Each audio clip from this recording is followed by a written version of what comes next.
Darkcast Network. The light shines brightest on our indie podcasts.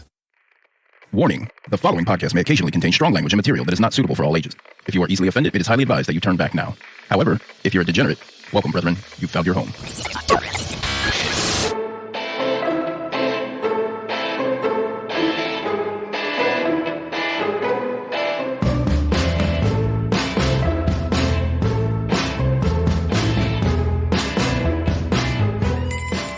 Welcome to the Crime Diner. This week, we're going to do things a little bit differently. As you can tell, this is not the voice you all are used to starting this show.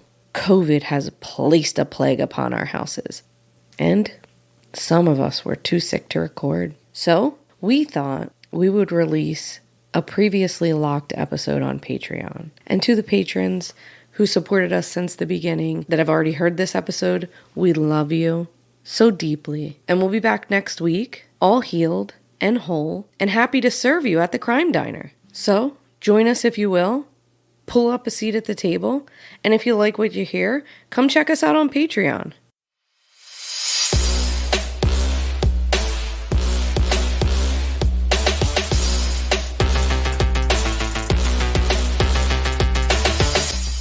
Thanks for supporting us on Patreon. Welcome to our monthly critique.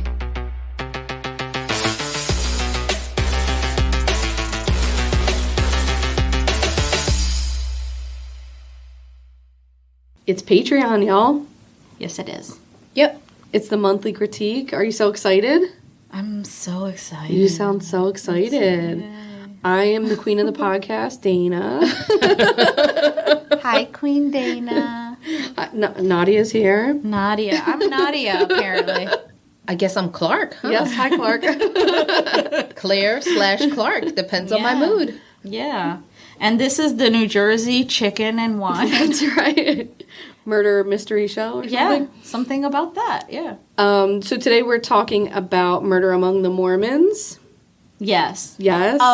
Pleasantly surprised, might I add. Yes. You know, because most of the time when Netflix and other networks do these documentaries, they tend to drag them out like a little too much. I thought this was really well done. 3 episodes. It was easy. Yeah, I mean, they dragged it out. Don't get it twisted. They dragged it out, but not as much as other ones. Yeah. And they added a lot of comic relief There was plenty of comic relief. I lived for Some that. Midwestern chuckles. Oh, I was here for it. I lived for that. Did you know about this story? Had you heard this story before? Yes, from My Favorite Murder. Oh, okay. I heard about it on The Dollop. The Dollop really? did an episode of him, and it was very good. So. Well, Karen, I don't know that she did a story on it. I don't know. She might have just talked about it. She mentioned that the Mormons were easy to trick because because of the thing. Because of the thing. The documentary, the documents and shit. That's so funny. Had you heard about it? I had not heard about it. However, I was listening to Campfire and they mentioned something about the Mormons, and I was like, they must have listened to watched the episode. Well, no, the show. Yeah. That's what I mean. The show. Yeah. So, yeah, I was pleasantly surprised. Also, I know very little about the Mormons. Yeah, the only thing I really know about it is just from the Dollop. They did it, like, the way he set up the episode. Right. He did, like, a little bit of a history of, like, John Smith guy or whatever his name is and how he found the that's my only... Plaques, the plaques and whatever, and how the whole thing is, like, interestingly like I had a vague whatever. knowledge of it. Yeah. But this is interesting, so I'm excited to dive into it. My only experience with the Mormon Church was I didn't know. This is silly, but I didn't know that the Church of Latter-day Saints is the Mormon. I didn't know that as a kid either. I didn't know. No, but I know that in the 80s, I wanted to join that church so bad. With the commercials for that church when you were a kid, they were, and I was a church kid, so I was like, that church looks cool. It was Toys R Us Yeah. and the Church of Latter-day Saints. That's so true. I wanted to join that so bad. So there's a podcast called Mormon and the Meth Head. Oh, that's God. lovely. And it's short, maybe like 30 episodes, because I guess they stopped for whatever reason. But it's a former drug addict, a woman who was a meth head, and a former Mormon. And so he is experienced, he never had... Why did they stop? It's so, I think they... I don't, if you listen... Was there a relapse? No. Okay, good. But the Mormons got to them. No. But he is experiencing what we experience as teenagers, like trying drugs for the first time and having sex with more people than, because he like disavows his religion and gets divorced because his wife cheats on him or something. Like his whole life falls apart and he leaves the church. Right. And they're both comedians. And it is so fucking good. It's such a good show. So why did they stop? They started fucking each other. No. Yeah, you like get to experience their whole relationship, and then it's very good. Now. But it's a lot because they're like sometimes they'll like be eating mushrooms on the show, and like it's very good. It's called Mormon and the Meth Head. It's really good. And so they started hooking up, and like and it just went sour. I guess because they like all of a sudden stop, like out of nowhere. Yeah, it's good though because it's so. I heard her on the Honeydew podcast, which I don't know if you listen to that show, but it's like, I do. It's very good. I heard her on that show because she tells her like drug story, right? And she's like, she was a very severe meth head that like thinks that she like has been contacted by like another life form that like knows the end of time. She like fully, even now that she's been sober for a long time, she's like, no, like. I understand, like, another dimension. She's out of her fucking mind. But she's so funny. They're very funny. Okay. But it's a good, like, funny show that's, like... And we have literally lost everyone. So sorry, yes. They went to go listen to the podcast. Yeah, right. Yeah, turn this off, listen to 30 episodes of that, and then come back. It's very funny, though. But so I learned a little bit about a Mormonism from him. Okay. Because he... he talked about... so much about... You know, how this guy, Mark, goes on that retreat where they are missionaries or whatever. This guy had done that. And so I kind of learned what that was about. And it's interesting. It is an interesting religion. It's very strict, very... I wanted to join it until I found out that they don't drink. Not even coffee. No. And that shit is off the table. So there's a whole thing on TikTok of ex-Mormons. There's like ex-Mormon TikTok. So they all say like this thing. You've been to every corner of TikTok. I have been to every corner of TikTok. Wow. So there was this girl that was saying like, name a thing that you were a Mormon, whatever, that the crazy thing that you did because you were a Mormon at the time. And she said when she would walk through the coffee aisle, she would hold her breath so that she never would partake in coffee. That's just ridiculous. Is that the one you were going to say? No, because I was thinking of something I think maybe it was the Amish that I was thinking of. Oh. You know. That's ridiculous. But they're so strict, you know? The soaking. Oh, I don't know that one. What's the soaking? I know what soaking is. What's the soaking? Where they enter but don't move, so they, it doesn't... They soak their dick? Yeah, they put their dick inside the vagina, the P and the V. Right. But they don't thrust. Right. So it doesn't count? It's called soaking. That is a Mormon thing, too. I know it as just the tip. No, I think it goes all the way in. It just... It just sits in there.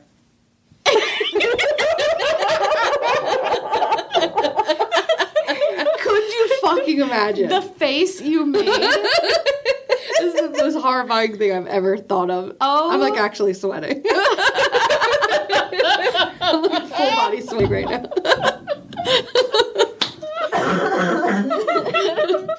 Oh fuck! I'm gonna be thinking about that. just like don't move. Moving is not allowed. This is so silly. Oh shit! Would you like to talk about the show? Because I think people are here to listen about the show. Okay, so let's start talking about the show. It's 3 episodes. Yeah. We're each going to take an episode. Yeah. And, all right. So it starts with Shannon fucking Flynn. Mm-hmm. Shannon fucking Flynn, who looks a little bit like Hitchcock. He looks exactly like Hitchcock. Right. Like a dopey version of Hitchcock. A queen version of Hitchcock. Because you can't tell me that man is not dabbled. No. Yes. The Mormons don't dabble. He dabbled. He definitely did. He dabbled. He fucking dabbled. And he dabbled with Mark. He's definitely a soaker. He is a soaker. I loved him though. I fucking loved him though. His voice. He was fucking sassy. I didn't like his voice. His voice was gross. I was listening with an earbud in, doing some things, and his voice in my ear hole was a real fucking problem. Yeah. It was I kept going. Yeah, but didn't you want to clear your throat? Stop talking like that. Why are you speaking like this? Maybe he has a disability, you asshole. I don't care. It was like, you're going to have to stop. All right, so we open with Shannon Flynn. He says, don't make me answer that. I don't want to make a hero out of him because he was fantastic. Flip forward to the end of the thing when he repeats that line and then immediately makes a hero out of him. Yes, immediately makes a hero out of him. Go ahead. But it left me wondering. I was like, shit, what's this about? Yeah. You know? Right. Also, they were fucking. Oh, he was in love with him. Yes, he was. Oh, yeah. Girl, he went to jail for him. Oh, yes. He was in love with him. So, they cut to the news. Salt Lake City bombings. Right? Tom Bergeron. I was like, wait a minute. Russ looked at me, because, me and Russ were watching it together. Yeah. He looked at me, he was like, I know this guy. And I was like, I didn't catch that. Yeah, from fucking America's Funniest Home Videos. I didn't catch that. That's funny. I was like, what the fuck? Is this America's Funniest Home Videos? That's hilarious. And it was the news. And Russ recalled that he started out as an anchorman. Oh, I didn't realize that. That's what he was. That makes sense, though. Also, he looked exactly the same age. I didn't even notice it. And that was the 80s. Oh, that's funny. Yeah. Go back and look at it. Yeah, I will. It's him. Then they cut to the church, and that freaking building is like a castle. Yeah. And the Mormon church is like one of the richer churches, And it looks like they're giving the Scientology a run for their money for sure. That big-ass fucking church. I mean, we are in the wrong thing. Yeah. Let me just tell you. My heathen ass is broke as fuck. I like to talk. Mm-hmm. I can make up some shit. You can pulpit. I could pulpit. Yeah. Yeah. I could stand up there and freaking just be tell them what they want to hear. That's right. In a loud, aggressive voice. You do it every week. We can take this podcast and put a building around it. We should do that. And start a church of fucking chickenology or something. I don't know. But yeah. The chicken church of Latter-day This is, yes. Yeah. This is the kind of money, when you gather a group together to believe in one cause, this is the kind of money you can generate from that. I want some of that. Yeah, it is serious fucking cash happening here. Yeah. And he goes around and talks about how much cash he has. And power. This is power. Right. Because if you have the money to buy and sell documents to purposefully hide them, that's fucking power. Hell yeah. Yeah. Hell yeah. I want that power. Yes, girl. Then they talk about something that was like really interesting about how treasure stories and how fucking treasure stories are always like everybody wants to find the treasure. Right. Be the one to find the treasure. But they forget that the treasure is found, then tragically, something happens and then we lose it again. Yeah. And that's the intrigue of the treasure. And I was like, yeah, that is so fucking true. Yeah. I never really thought about it like that, but that is very interesting. But that's always been the history of, like, true treasures. Right. Where we don't really know where it is, or we don't really know how to find it. Somehow, the person that acquired it goes through something tragic, and then they fucking lose it again, and the treasure. Or they get scared and they hide it, and then they die, and you don't get to find it again. Right, yeah. And it's, like, always some kind of tragic thing behind it. But, it makes me think of, like, the treasure, when you find a treasure, because I'm a treasure hunter, okay? And I'll explain. Okay. I'm a treasure hunter in the sense that I like to buy old things. Yes, you do. I love fucking picking. That means where you go to an estate sale or you go to an auction or something and you buy something and you're like, it's valuable. Right. But nobody else fucking knows that that's a treasure. Right. And I have spent $1 on something that I'll turn around and sell for $100, $150. Yeah. And I feel like that's a treasure. I think so. But the true meaning behind that is not that I appreciate it, is that I'm greedy as fuck. You know what I'm saying? Well, that could be dangerous if you pay attention to the show. That was the trap behind all of this. That everybody that came into contact with those documents, greed motivated them to see what they wanted to see. Even the church and to ignore the clues. Right. Well, like, even if you think, because you could argue, like, the church was not necessarily greedy, but when those documents contradicted what their teachings are, the greed comes into that they're going to lose money if people stop believing. Exactly. So it is greed. It's a little bit, removed, but it's still greed, nonetheless. Greed. Yeah, absolutely. Did you come into it? Now, I'm going to expose you. You were a Jehovah's Witness all your life. Yes. Did you come into it with the belief that the church was the evil one in this? Hell yeah. But I'm also thinking of Scientology as my example, too. Right. Yeah. Like, I was for sure making the church out to be the criminals. I was treating it more like a Scientology situation. Yeah, this particular situation, they're not necessarily the villain, but they're not, like, innocent party either. They weren't. They weren't, but that's not the main point. Everybody thought. In episode 1, everybody thought that it was the church behind it. You thought it was the church, yeah, absolutely. I was in episode 1, little bit into episode 2, and I turned to Danny. I was like, yo, these Mormons are fucked up. Wait until you see all this. She's like, yeah, you have to watch that Scientology show. And I'm like, yeah. And then I kept watching. Right. Yeah, right. Oh, my God. It's sinister. Like, he's sinister, what he did. Well, there's something to be said that there hasn't been one about the Jehovah's Witness Church. Mm-hmm. So, kudos on them. Kudos on them. They haven't. There's somebody fucking with a really hard dick against the Jehovah's Witness Church. What do you mean? I mean, they go after Scientology. They go after all these, like, they go after Christianity. They go after all of these churches. How come we haven't had one on Jehovah's Witnesses? That's because Jehovah's Witnesses will park their fucking asses outside your house and knock on your door every goddamn day for 2 years. What's her name did Don't fuck with Jehovah's Witnesses, man. They fucking annoy the shit out of you. Well, what's her name tried to with the one that did the Scientology show? Leah Remini. Leah Remini did do an episode on Jehovah's Witnesses. Did she?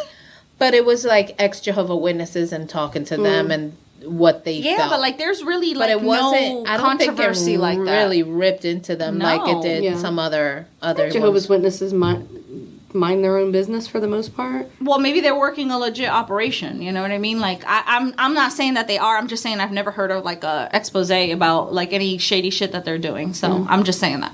But I'm gonna leave it there. Yeah, it doesn't mean it's not out there. Right. Mm-hmm. So Ken Sanders. Doesn't that motherfucker look like freaking Santa Claus? Everybody was very 80s-tastic. Like, that was my description but in the 2000s. Yeah, like, even still, they still have that, like, I think the guy says at one point, Shannon Flynn. I loved him. He's like, the old joke is when you get to Salt Lake City, you rewind your watches 10 years. Ha, ha, ha. And I'm like, that joke was not funny, Shannon Flynn. Stop it. But they did all have that look that was like, they were like a decade behind us. They really all did have that look, even currently. Yeah. Ken Sanders. I fucking loved him. He's a document collector or whatever, or authenticator or whatever. He's so fucking laid back, Santa Claus looking guy. I loved him, and he's the one that talked about how, you know, that's the calamity of the, you know, of the treasure hunting. Right. Everybody wants to be a treasure hunter, the finder of it, but ultimately they forget that there's tragedy behind that, you know? Right, yeah. Then they had that commercial, Meet the Mormons, founded in 1829 with the gold plates and everything, and it just brought back the whole, I wanted to join the Mormon church so bad. I signed up. Remember there was like a number that you would call and they would send you Dianetics for free? That's not Dianetics. That's Scientology. But Scientology and the Church of Latter-day Saints were competing for the 80s audience at that time. Yeah, sure. And I wanted all of it. Right. I wanted all of it. And my mom was like, yeah. You would have fallen straight into that. Oh. Maybe not the Latter-day Saints. It was the little cult. Into a general cult. Scientology. I could see her all up in Scientology. She's too broke for that. No, I'm too broke for that. Yeah. Also, I'm too cheap for that. It was all the little cult leader in me. Looking for an apprenticeship. That's right. You know? But what made me laugh the hardest was how they have Moroni. Oh my God. That felt so cultish. Yeah. I'm sorry. So that was very reminiscent of, I mean, I didn't grow up Mormon, obviously, but I grew up very, very religious.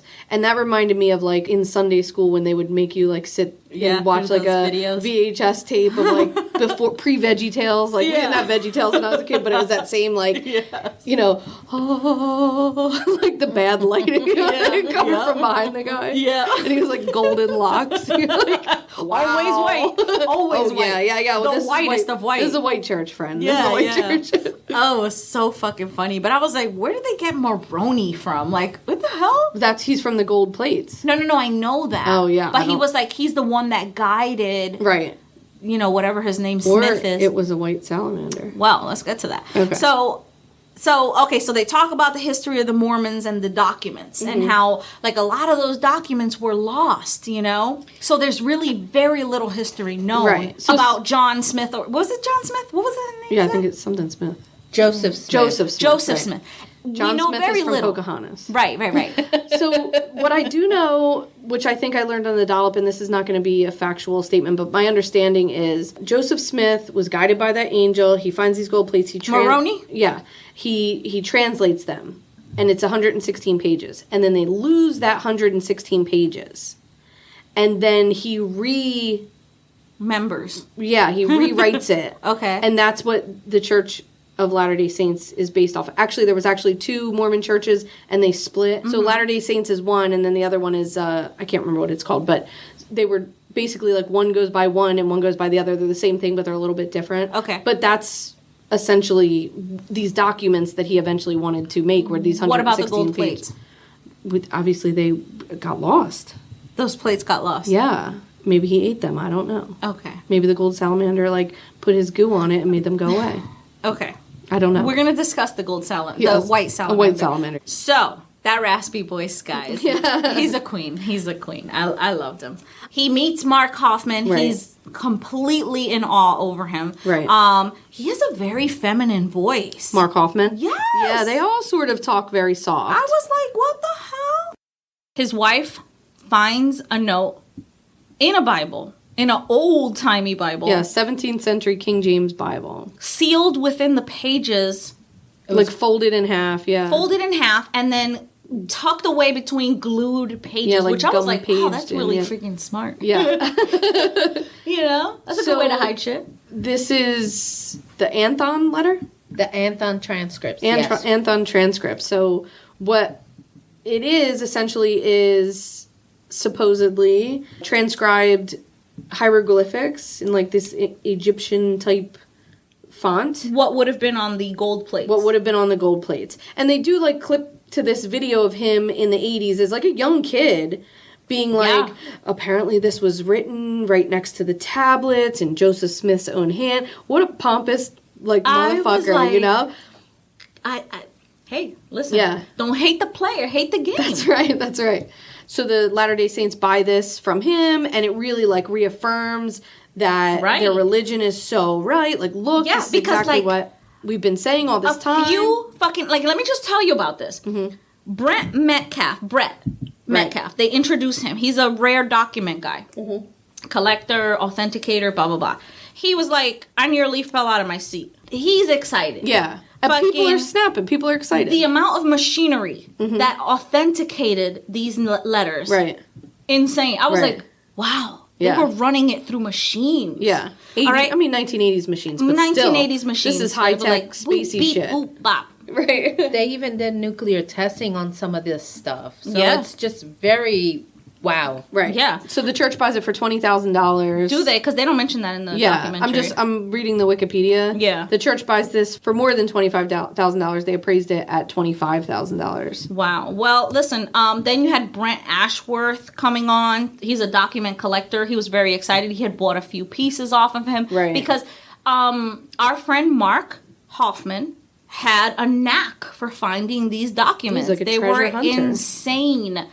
On Indiana Jones level, they said, you know. Yeah, right. And like I said before, because there was so little known of the history, these could be found. They're out there. A lot of the history was lost. So, and Mark knew a lot of details of the church. He knew exactly what to look for. Right. He knew what he needed to be on the lookout for. He's raised in the church. Yes. They're very from what I understand, their religion is very they bring their children up. They're very educated about their history and whatever. So yeah, of course he was raised in that. Very knowledgeable. Yeah, he knows exactly what he's looking for and what people want to see. It made me laugh when they were playing Celestial Pursuit. I was like, how churchy do you have to be? So churchy, yeah. To play Celestial Pursuit. Yeah. Yeah. I was laughing. And how about when Shannon Flynn was talking about that and talking about them playing games and they're like, he gets every answer right every single time. He gets them all right. And I'm like, how many times a day are you changing your pants when you're talking about Mark Hoffman? I mean, stop fucking jizzing your pants over this dude. He's creaming in there. For real. So then Mark finds potentially damning document that could destroy the faith of the Mormon church. Right. The salamander letter. He finds a bunch of other stuff in between. There's all kinds of stuff. He's finding Betsy Ross stuff. He's finding, like... Abraham Lincoln and George Washington. He's finding fucking Helen Keller shit. Yeah, she couldn't even read or write. Oh, my God. So much shit. So he finds these salamander letters. That's what they become known as. And this is sort of contradictory to the church's beliefs because they were always told that, what's the angel's name? Moroni is the one that led Joseph Smith to the tablets. Right, but really, tablets. It was this white magical salamander. Right, a talking salamander, which I ain't here to judge. We had a bush talking to Moses. No, a bush caught on fire. I think a snake talked to Moses. Okay, a snake. Right. But we're not talking about magic, we're talking about God. Okay. Oh, okay, but the snake isn't magic. But a salamander is. The reason because magic was okay back in Jesus' times, this Joseph Smith stuff happened in the 1800s. There was no magic in the 1800s. Unless an angel presents himself to you. Angels aren't magic. They're not magic. No. Hey, this is Christianity logic. I'm just telling you what it is. Okay. All right. Makes perfect sense. The most sense. The most sense. So all of the senses. Now, he's finding all of these sources, but he's not divulging any of his sources. No, you don't show your Understandable, because you know what? Right. I don't tell people where I get my little collectibles from. What about that news guy singing? I was like, what the hell was that? Anyway, so the whole white salamander took him to, that the whole thing about the white salamander taking him to the plate. Right. It added an element of magic. And I was like, wait, isn't religion itself magic? It's interesting for sure. Yeah. It's interesting for sure. Here's the thing, though. They wanted to hide that, or at least present it in a way that it wouldn't, test people's faith. So I thought it was very interesting the way the church handled that in saying, because once the letter is authenticated, you see the priest or whoever, like the head of the church is, and he's like, just because the Gordon Hinckley, you're talking about, Hinckley, right? Mm-hmm. Yeah. Just because it's been proven authentic doesn't mean it wasn't forged in the 1800s. Right, to try to disparage the church because, and that's understandable because it's a new church. Sure. Christianity. And I'm like, ooh, you smooth, motherfucker. Right. Catholicism is probably like, nah. Yeah. Let's fucking bring them down. They're a cult. Yeah. They're a cult brewing, you know? Right. Or Scientology or whoever was fucking back there, right? No, not Scientology. Well, whoever the hell it was that was back there. Right? They're like, you know what, they're going to take some of our money. Right, yeah. Some of our people, yeah. Some of our people. So Stephen Christensen comes into the picture. Right. I really liked him. For about 3 seconds. I liked him, though. I kind of liked him. He was like, the reporter was like, are you a collector of documents? And he was like, well, no, I'm not. I'm a collector of books. Right. And I was like, oh, he's got money, but like he doesn't feel like a yuppie to me. Like the 80s No, he didn't feel like a yuppie. He seemed like a nice guy. He seemed like a smart, nice guy that just... looking for liked books, liked old things. And I liked that he even though he knew that the salamander letter could hurt the church, he wanted transparency. Mm-hmm. He was like, it doesn't matter. Church. Right. Mormons. We should my fellow people. Right. We need to expose this because if that was our history, then it's our history and that's it. And we need to be able to have intellectual transparency. Sure, yes. Because he's like, if this is part of our history, we can't hide it. That's right. So he got the letter, the salamander letter, had it authenticated, paid $40,000, 1983 money. Right. Okay? And then turned around and donated it to the church that he so loved because he was Mormon. Right. Gordon Hinckley did something that I have mad respect for. Which is? He read it over, talked about it, and then released it. Right. All right? And he said that it could be an early forgery. Yeah, to try to hurt the church. Right. But I respect that he released it. Because they could have hidden it, like the documents that say that Jesus Christ pushed a kid out of a tree and killed him when he was a kid. I'm sorry, what? Yeah. There's literature, there's scripture that has been found that said that Jesus Christ, when he was a little tyke, pushed a kid out of a tree and killed him. Really? Mm-hmm. Russ told me this because he went to a private college and he had to take theology. And that's what they're teaching him in theology. Yeah, just know about they taught him about the lost scriptures and a lot of scriptures about Jesus Christ. That were authenticated to that time that contradict the church. There's also documents that say that Jesus fathered some children and stuff like that. He was married to Mary Magdalene. Or I don't know what woman he was married to, but that he had fathered some children and that he lived as... Did you see Dogma? A normal man. No, I haven't. But he had to take theology and they discussed that. And so, there's documents in the Catholic Church as well that they hide. Because it doesn't go with their narrative. There's documents in every church because you can't... Okay. Right. Right. We're not doing that. But you know what? In all fairness, religion... Some people need it. Well, there's a difference between spirituality and religion. Right. And the problem is religion. The problem is the organized religion. Right. It's not what you believe necessarily or how you believe. It's the people that try to monetize it and force you to do a thing that makes them money. That's the problem. Right. But there are some people that are in a religion. People. Right. That are very good people and also not judgmental. Right. And not... But the people. My grandmother was very Catholic. Yeah. But she also... wasn't against gays. She also wasn't. She was like, God. But she's a person. She's not an organization. Right. That's the problem. But I feel like this Pope, I don't know. Girl, I don't fucking know. I don't know. Listen, he's less so than there have been in the past. They seem to be getting a little... he's a little more progressive. Coming with the times, right? But whatever. I can't speak on the Catholic Church because I am no religion. Yeah, right. I have a personal relationship with our Creator, if there is one. Fantastic. With the universe, with the energy particles, that kind of stuff. Okay, so Stephen Christensen, a good guy, says that it appears that dealing in documents can be a dangerous business. And I was like, is that the most ominous thing you could say? He says that to Gordon Hinckley as he's handing over the salamander letters.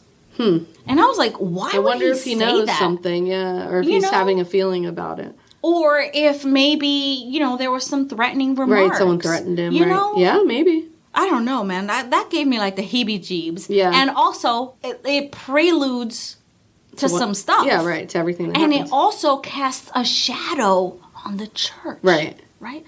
So, Alvin Rust. Oh, my God. Okay, first of all, the victims in here... Yeah. Obviously the people that died. Yeah. But the secondary victims? Yeah.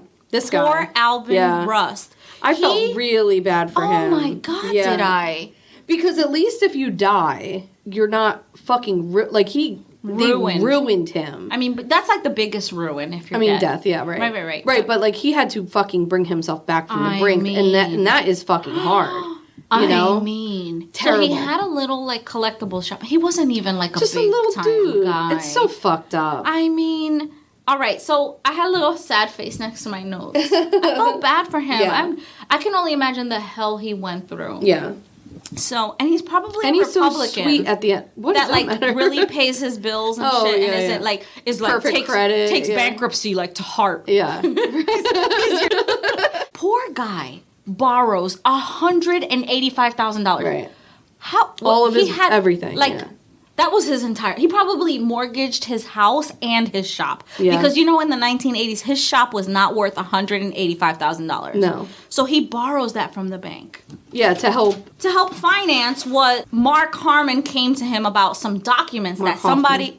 Oh, Mark Hoffman. So there were a lot of documents out there, and he claimed that he found this collection of little diaries and letters, and that somebody in New York contacted him for him to buy them from them, right? And he didn't have the money, so he went to Alvin Rust. Something like that. Alvin Rust gave him the money, $185,000. This was called the McClellan Collection. Right. He claims that there was a letter that was written by Joseph Smith's wife, and that it said that it was actually the brother that found the plates. The portrait that they showed had her face looking really disgusted with him. Okay. This would have been the ultimate contradiction. Right. This would have brought the church down. Right. If this came to light, they needed to make this disappear. This is like saying that it wasn't actually Jesus that did all those miracles. Right. You know what I mean? They're not having it. Right. This is their Messiah. So Stephen Christensen was representing the church on it. He was like... Yeah, he's like the middleman between these documents and the church. And right. He buys them, he takes them to the church, he gets them authenticated. He's like the guy, right? Right. So he was going to make the transaction on behalf of the church so that the church wouldn't have to get their hands dirty or whatever, right? So now this is where there's some confusion because there's the people that say Alvin Russ says that the church was going to pay $300,000. Right. And besides him, there's really no one else that can corroborate that money. Well, he's getting that information from Mark Hoffman. Mark Hoffman. So, of course, who's to say that information is true? Exactly. It's not. It's irrelevant. So, the church wanted to keep it hush-hush. Right. Naturally, that would have destroyed their church. Oh, so how about when Shannon Flynn says the only way to keep a secret between two people is to kill one of them? Yeah. Mm-hmm. I was like... Did you never hear that before? I told Dana a secret. Now I gotta fucking bury this bitch. Well, he was like saying all these little like pearls of wisdom, and you're like, Bud, we've been hearing that quote since 1987. Stop. Shut the fuck up. I know you got a hard on for Shannon Flynn, but I have a hard on for Shannon Flynn. So anyway, he cuts to fucking news. There's been a bombing at the Judge Building, right? Steve Christensen receives this bomb and dies. Right. How about they cut to Brent Metcalf? Mm-hmm. Or is it Brett? Brett Metcalf. Brett? Brent. Or Brent.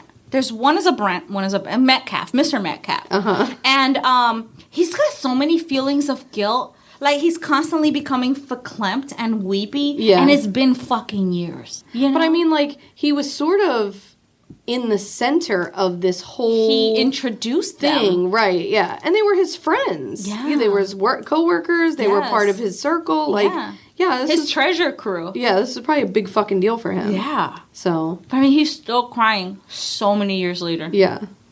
You know. Mm-hmm. They cut to the scene of the fucking office. So much blood. Yeah, it was bad. I was like, what? So much blood. I was like. Yo, that bomb destroyed that fucking building. But you would think that it would have killed more people of the amount Maybe he was the only one there. Blood. He received the package and it like gutted him. Yeah, because of all the nails on the outside of it. Like outside the bomb. Jesus, the blood, and 3 exclamations. Then the second bomb goes off. And that one kills the wife of Steve's business associate. Mm-hmm. And then I was like, oh shit, this is the fucking church. Right.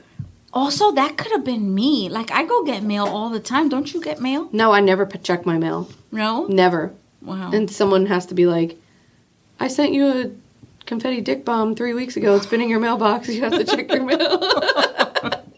It's been in there for days and days. No, the kids check the mail and they bring it in. Okay. I never check the mail. You don't? Hate it. Let's dig into that. I don't want to walk away from my front door when I get to the house. Let's dissect that. I want to walk towards the front door. Are you avoiding problems Always, in the mail? at all times, yes. Is somebody trying to send you a bomb? I've been attacked in the mail. Really? Yes. Well, we attacked her. You all attacked me with the dick bomb. All right, well, let's get back to this. So then they thought that it was a hired assassin, like a professional assassin linked to the Mormon church. Right.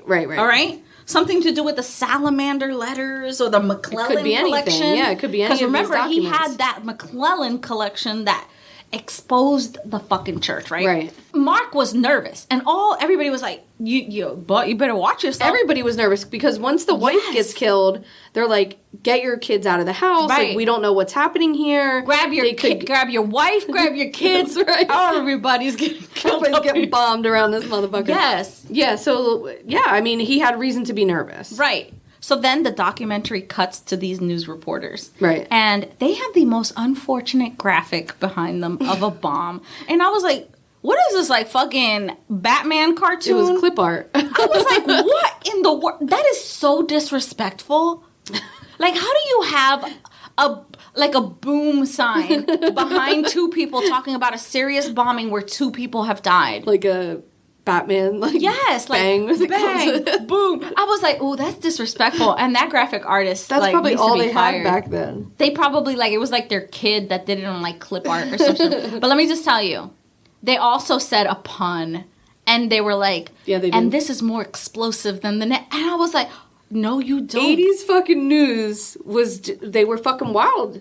They said whatever they wanted on the news in the 80s. How did you fucking throw in a funny pun when you were talking about 2 people that died in an explosion? This is the most exclusive news. And this is the most explosive news yet. I was like, no, bitch, no. So anyway, then the church Fuck my own joke up because of this wine, God damn it. God damn it. And she's not even drinking it. I drank it. You need some trash ice in there. Yeah, it's actually pretty good. Get on my level. I know I can't. Somebody's got to stay sober for this podcast. I know. So then the church says there was no discussion of paying for the collection. They were going to get that pro bonus. They were getting it donated, right. Right. So then... What's the word? Pro bono, which is also not the word I think you want to use. But no, still. Not pro bono? It's donated. Yeah, it's donated. It's donated. Okay. But pro bonus is fun. So then, fucking Mark's car gets bombed, yo. Yeah. If you can even call a Toyota MR2 a car. Come on now. It did look like a Hot Wheels. It was a fucking Hot Wheels, all right?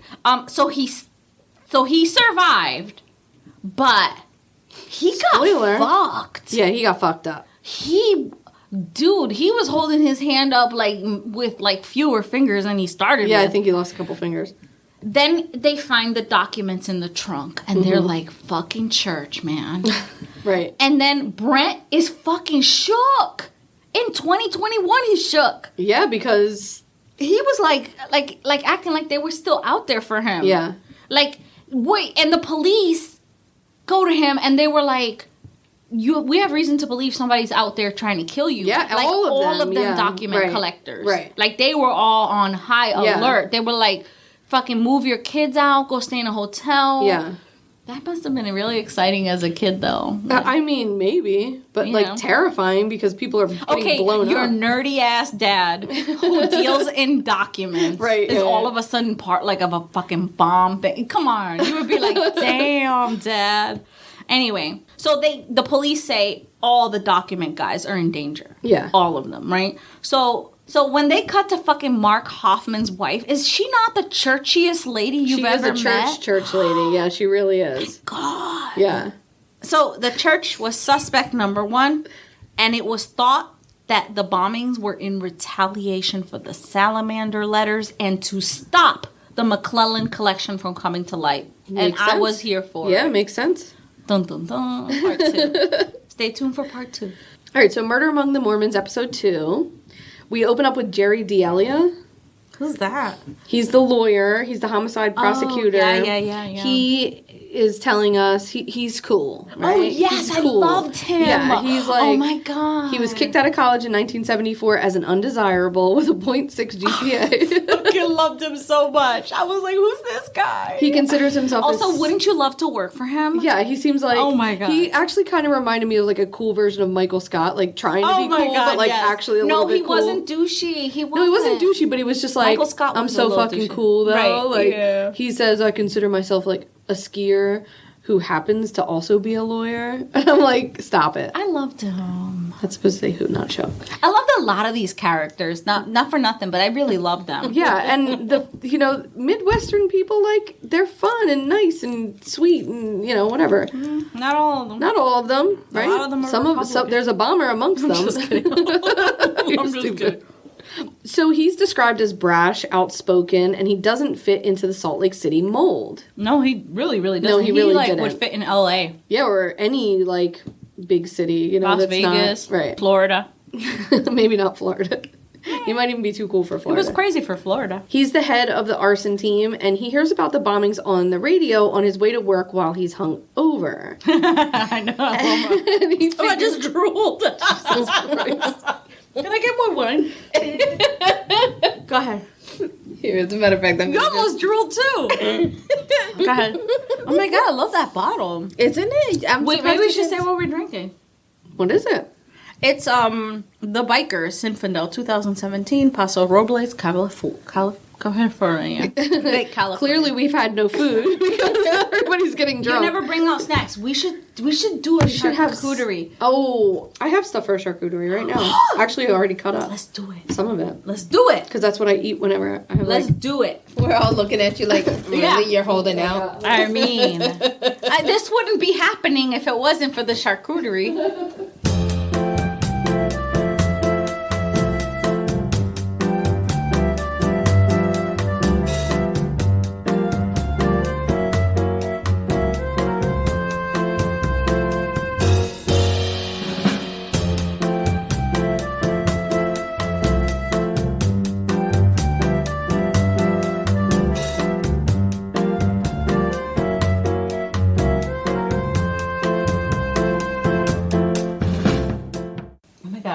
so fucking hard. There was this one part where somebody went for like some Rice Krispie treats. Where? Work? When they were doing Celestial Pursuit, and somebody went for the Rice Krispie treats, and they did this move.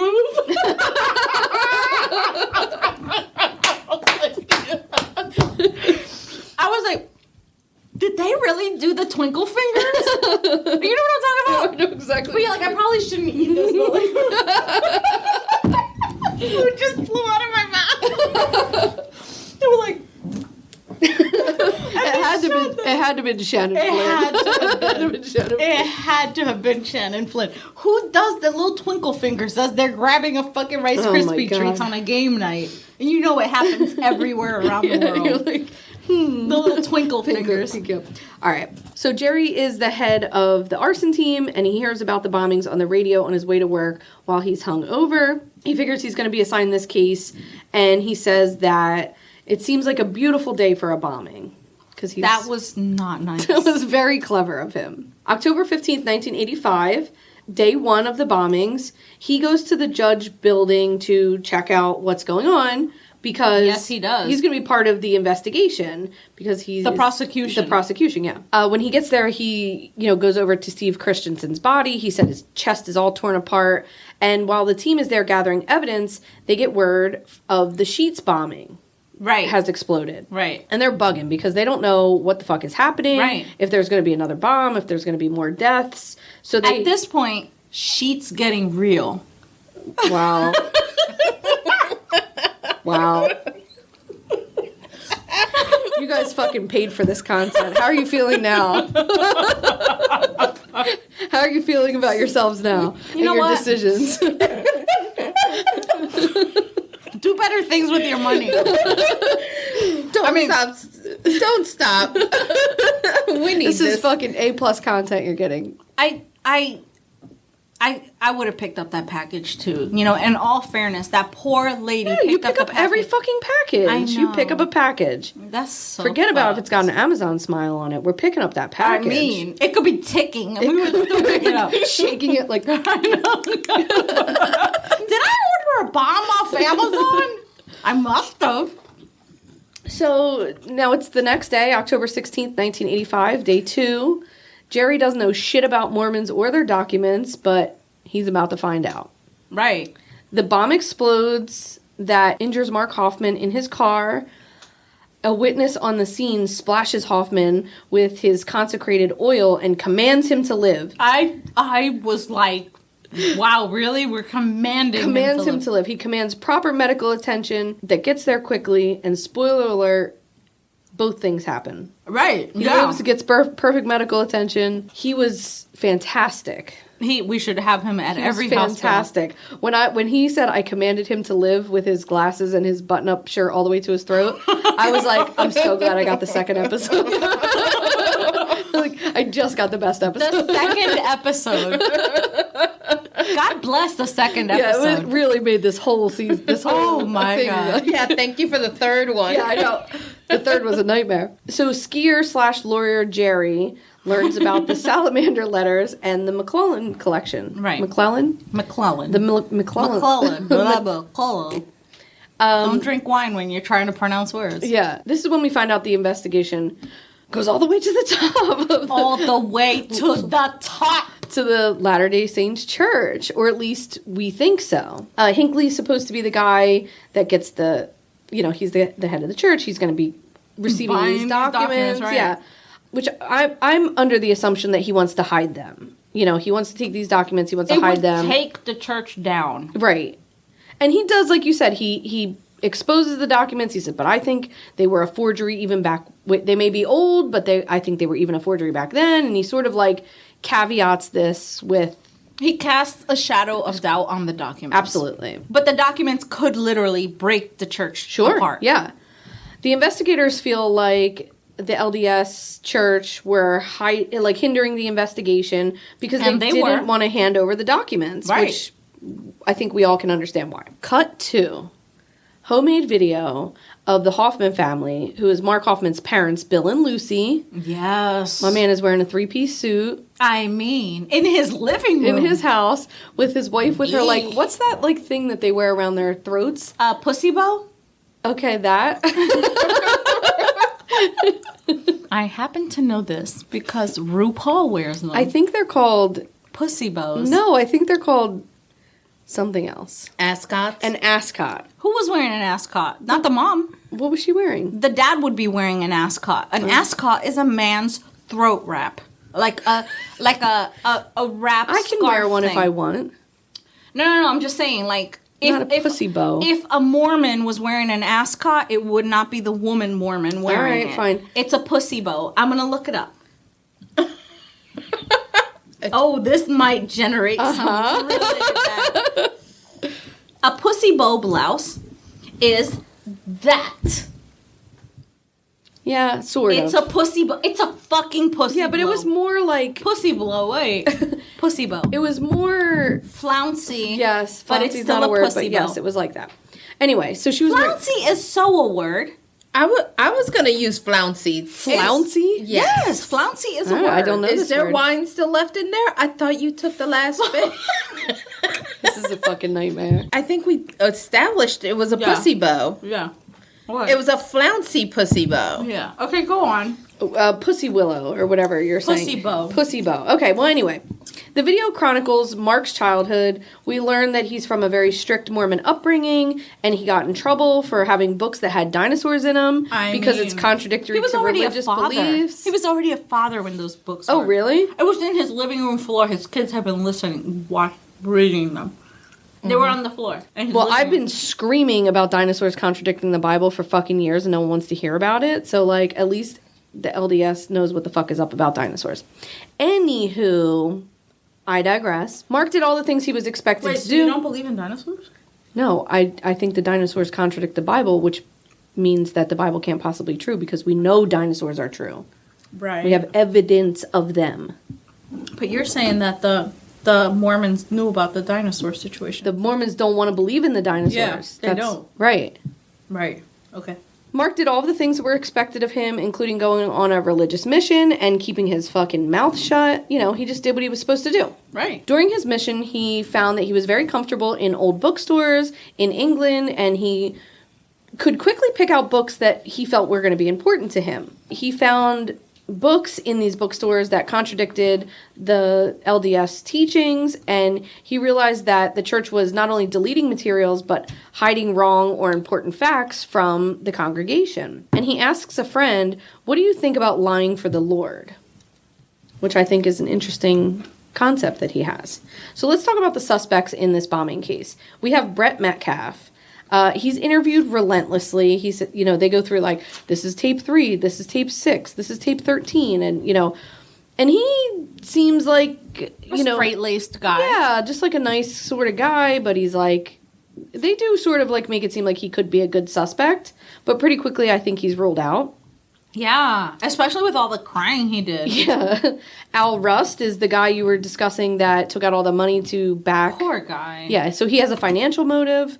And then we have a weepy voiced guy from the beginning scene, Shannon Flynn. He was raspy voiced. Not weepy voiced? No. So Shannon Flynn is a good suspect. He was supposedly with Mark Hoffman till 10 p.m. the night before. And then, so we hear that on this news thing, right? Uh-huh. And then so the interviewer goes, "You were with him the night before?" "No, I wasn't." Uh-huh. And he goes, but my mind is thin. Maybe I saw him in the afternoon. Maybe there was a phone call. I don't know, maybe I was with him. And I'm like, this slimy motherfucker. Also, his twitchy eye. Twitchy as a motherfucker. I was like, this fucker did it. He definitely did it. His eye got so twitchy. He's Mark's closest friend. So then we cut to the 80s montage. Quote, unquote, I know they were fucking. Oh, yeah. They were soaking for sure. Yeah. Yeah. They were soaking for sure. Yucky. We cut to the 80s montage, right? He's flipping a butterfly knife. He's driving the old 1980s Toyota Why did MR2. they add that? What the fuck ever that means. Why did they add Because People Shannon love the Flynn 80s. liked those butterfly knives. He liked that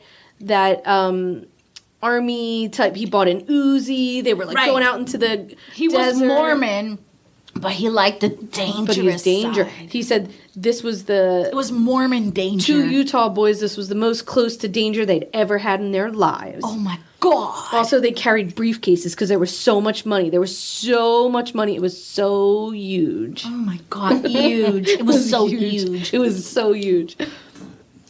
I think Shannon Flynn is still nutting over Mark's pictures as he cries at night. Fucking weirdo. Yes, he is. Shannon Flynn is the first one charged with anything during the investigation because his super cool Uzi is unregistered. Right. So they clock him for that. So they, tear apart his house. They find the anarchist cookbook, but his lawyer says this is all circumstantial evidence, which is absolutely true. But also very convenient that Very he had convenient. that. Come on now. We all love the anarchist cookbook. Come on now. We all love to cook things in anarchy. And this fucking weirdo Use dimes in your cookies, like so that you break people's teeth. Like what the fuck? Like Russ was explaining to me, I never heard of it. Oh, okay. And Russ was like, "Well, it's like a hack thing, a book about hacks, like how to get free candy from a vending machine, shit like that. Also, how to make a bomb. Right, exactly. But mostly innocent stuff. Well, I never read it, but now you have me intrigued because I like free candy from vending machines. So The technology has changed since the 80s, honey. But just I popping hate her to gum. disappoint you. I was just about to ask, was that Nydia popping her it gum? is. She's popping her gum into the microphone. Listen, I'm sorry. So anyway, Shannon Flynn is smiling in handcuffs as they take him into custody. He's just like cheesing it up, like pimping for the camera. He's having a good old time. Oh my God. He's like acting like he's going to camp, not jail. Investigators search his home and his storage unit, and they really don't find anything worthwhile. Shannon Flynn takes... Well, granted, they're looking for bomb parts. Sure. So there was none of that. Sure, that's true. Yeah. Shannon Flynn takes a lie detector test, and he describes what a lie detector test, how you read it, which I never knew, so I thought this was very interesting. So it's on a 0 positive to negative scale. So it starts out in the 0. If it doesn't go more than like left or right a little bit, that would be considered inconclusive. Anything negative 6 or more would be considered a deception, and anything positive 6 or more would be considered truthful. Do you think you could pass a lie detector? I don't lie, so yes. Really? Yes, I am like a fucking nervous, like I would be like, so like I would never lie during a lie detector. I would be so hyper aware that they'd be like, is your name Nydia? And I'd be like, nope, it's Nadia. I wouldn't even get my own name right. But that is a truthful statement, so. He passes with a score of positive 12, which is a great positive score. The best that they've ever seen. Yeah, well, Mark gets a positive 14 later, but I'm sure Cindy will talk about that. So he passes, they find nothing, he's released on bond. Meanwhile, Mark is getting better in the hospital, and the 80s-tastic witnesses from the scene describe a man with a package wearing a green Letterman's jacket, entering the elevator of the judge building. But he had no letters on them. Right. Wah, wah. Right. I thought the sketch kind of looked like John Wayne Gacy, like the drawing of the guy. I was like, that looks like John Wayne Gacy. Oh my God, you think he wasn't of the time? Yeah, he was. He was of the time, but I don't think he was of the area. I just thought it looked like him. But of course, like, doesn't every man from the 80s look like John Wayne Gacy? Probably. When Mark's friends see this sketch on the news and hear about the Letterman's jacket. The Letterman's jacket, they flip shit because they know Mark owns a green Letterman's jacket. That's the word of the week that I can't say. So we see scenes from Kathy Sheets' funeral and Steve Christensen's funeral, and we find out Mark has been released from the hospital. They search Mark's house, and they find the Letterman's jacket. Dun, dun, dun. I know. I was like, no. Yeah, so now we're First like... of all, I was on to Mark since episode 1. Right. You're very smart. I was. So they take 30 containers and boxes of evidence, so much evidence that they need a truck. Cut to 1 year before the bombing, New York City, 1984. Mm-hmm. Justin Schiller is an art gallery owner, possibly a lawyer, I think. Mark approaches him because he's found a document called the Oath of the Freedmen. Right. Supposedly this is the first document printed in the free world, the original document. Also in great fucking condition. Beautiful for condition. a 300-year perfect conditions. document. Delightful. Everybody's like, holy shit, this is the thing. and it's kept in pristine condition, which I was like... When he's talking about it on the phone to this woman, and he's saying, like, oh, if you accept this price, I'll fly out there and you can see it. And she goes, oh, for heaven's sake, when he refers to it as the original document. I giggled. She's like, the original? Yeah. So Schiller begins to try to authenticate this document. He thinks Mark will offer him 5 to 10% for the sale, but Mark offers him to be a 50-50 partner. Right. And Schiller's like floored by his generosity. Oh my God. Yeah. So Mark lives it up while he's in New York City. They flashed some cash and did some drinking and then sobered up and headed back to Utah. That's a quote from your friend Shannon Flynn. He is my friend. Yeah. Mark claimed that he could not physically get drunk.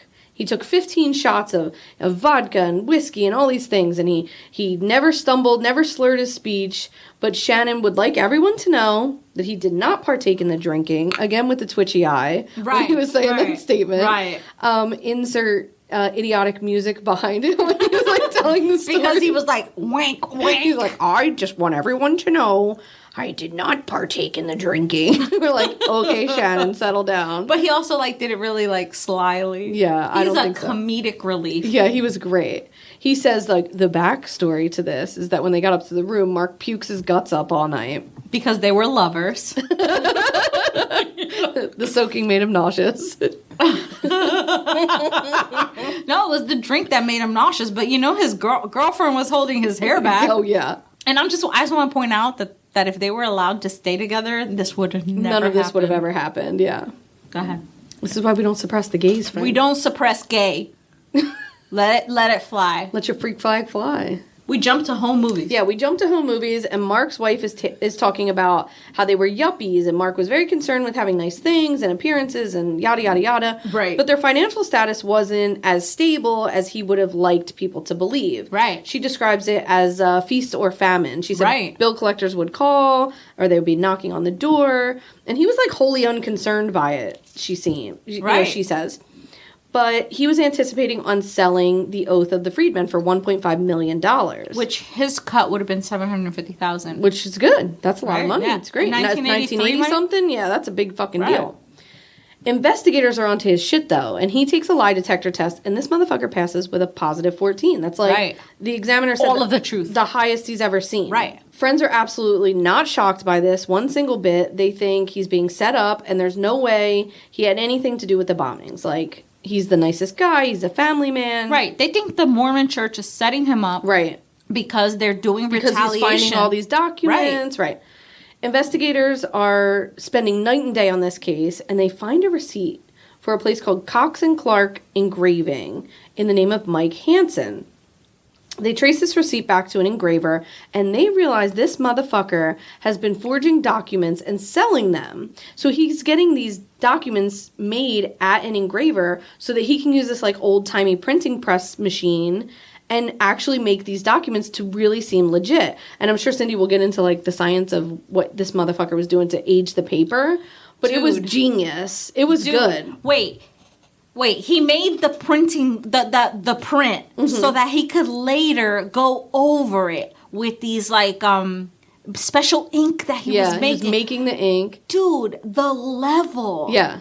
I was like, yeah, it was crazy. The fuck? First of all, no, and I don't mean this to be disrespectful to anybody with autism, but he must have had some kind of Asperger's, like, higher level thinking. You know what I'm talking about? Yeah, because he does say, he's like, I don't consider myself an artist. I just can do it. He can match people's handwritings, like, to a T. Like a savant, you're saying. Like a savant. Yeah. Where he could just look at Betsy Ross's handwriting and an expert wouldn't know it. Yeah. Dude. Yeah. Plus, he could also remember details. And he was, he was remembering every single thing. Yeah. Yeah. And then they alluded to it, but they didn't say it. He was ripping pages from old 1800s I saw that. books, Yeah. And he was using that authentic paper. So really, the only thing that was fabricated was the actual ink that he was using, which he was probably using recipes from the 1800s to make this ink. Yeah.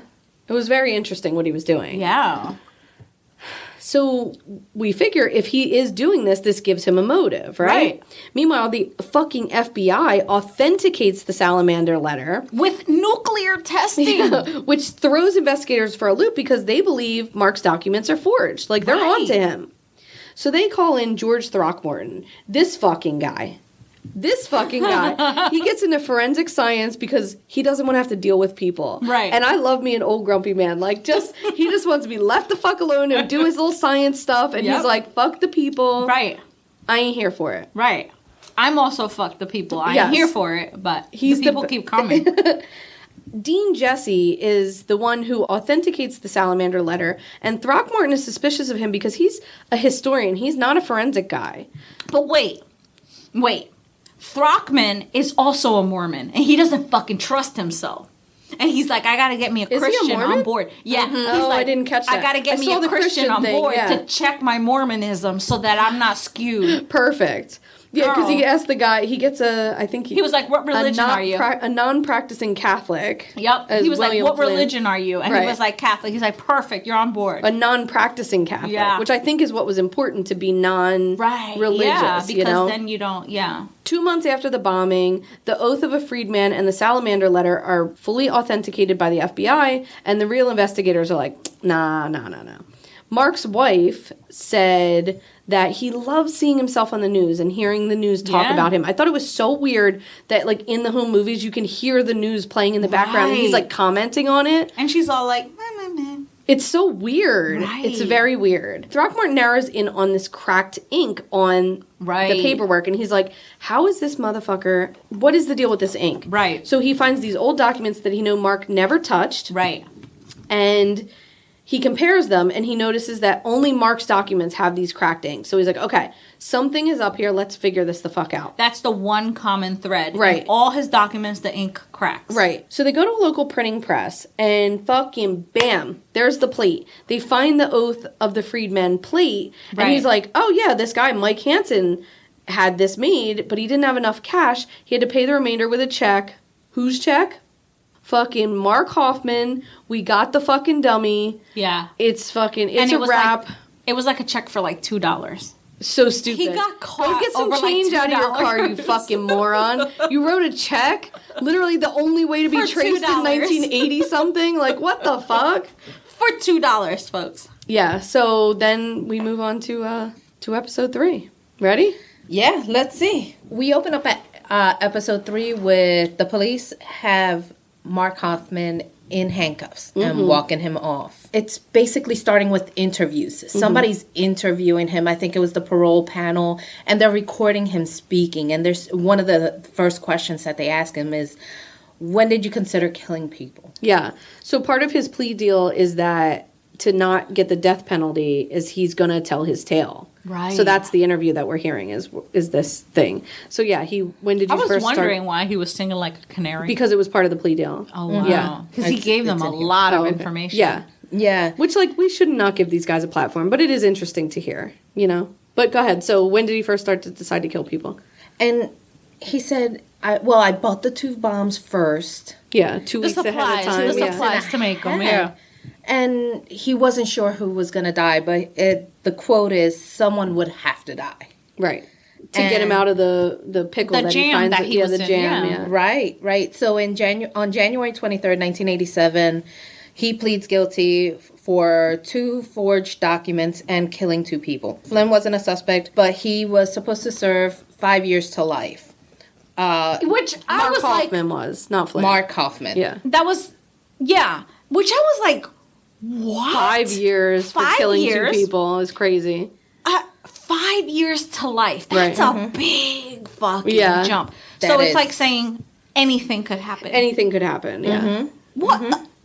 Crazy. I don't even know how that's an option. Right. Should have been 25 years to life, you know? But yet life is 20 years. 25 years, isn't it? Nowadays? No, I don't think so. Wow. I think... A life sentence is like 25 years. It's not a lifetime. Yeah, I guess but usually it you're here depends where 25 you're at, anyway. years to life, right? Yeah. Usually, You don't 20... hear 5. It could be anywhere from 1 to 100 years. Like, you don't say that. Right. But that's what Dana was saying, was that, you know, he pled guilty because he was getting this sweet deal. Yeah, he's getting the death penalty's off the table. Right. He gets to tell his story. Right. Because the one guy even says, like, he was very proud of what he did. Fucking you know? wouldn't you be? Yeah, I mean, Like, they even you're like- ask him at one point, like, are you proud of yourself? He's like, well, document. I'm proud of the work I did. Yeah, it was kind of good. Right. You know, like, he's like, I fucking tricked the FBI, Latter-day Saints, all these fucking people. Like, put a paperclip in that. He passed a lie detector test. Yeah. Flying colors. Beat nuclear testing machines. Right. That was some bragging rights. Yeah, he should be proud. And basically, you know, he got the plea deal because he said, I'll tell you everything that I did. Whatever I did, all the details. You'll get them all. And they also asked him, are you frightened? And he's like, no, I'm not frightened to go to jail. I'm pretty sure he's like a sociopath of some sort. Like, he's definitely a sociopath. He's so non-emotional. Like, the way he talks about, like, the people who died, he's like, oh, life is, I forget the term that he said, but, like, meaningless life. Like, you know, you could die in an accident. Like, I don't... Right. But he was, like, asking them, like, do you feel sorry? As self-defense. Well, he was, like, saying, do you feel, like, sorry for your family and yourselves or your victims? And he's like, well, they're already dead. Why would I feel sorry for them? Right. It's the survivors that you have to worry about. Fuck? Right, because dead people don't feel pain. But he's thinking, like, I saw it as a self-defense thing because I was defending myself against I guess. You know what I mean? They were going to bring me ruin. He does say that. Yeah. I mean, I don't agree with him, but I don't either. But that's how he justified it in his mind. Because during the interview, at one point of the interview, quote unquote, he says it was harmless experimentation, but it wasn't harmless. Right. And the question was, do you feel proud? Right. And you could audibly hear him say, Yeah, he really does. Like, they asked him some difficult questions, and he sits in them. Like, he doesn't just say yes or no. Right. Like, most people be like, no, I don't feel proud about that. But no, he sits in it and is like, well, I mean, the work I did was impressive, so yeah, kinda. And you're like, yeah, I'm fair answer, I guess. Thanks for telling the truth. And thank you, sociopath. Yeah. And flashback to his childhood. And let's go to that treasure hunt story where he goes out to the treasure hunt, finds the jar that nobody else found. The jar of coins. The jar of coins, and he found the treasure that nobody else could find. They believe that he probably planted it there the day before and to make himself look like he found the treasure to his friends. And he admits that he got off on that. Yes. Yeah. Well, further on, he goes and starts forging coins. Right. And by the age of 14, his coins were so well done that he actually tricked the treasury to give him an authentication to his coins. Right. So they said that, I don't know if you're going to say the quote, but he says something like, well, if the treasury says it's true, then it doesn't matter whether it's true, then it's true. Right. And Flynn is saying, you know, does that mean we're all living in a lie? And I'm like, no, because honestly, friend, reality still matters. Like, the people in the treasury are human and flawed. So just because they say that it's true does not mean that it's from 1800s. Right. You know what I mean? So exactly. Like, your theory, while it's very pot smoky and like ethereal, like, settle down. It doesn't change the fact that what's true and is true. But he's not coming from it as a...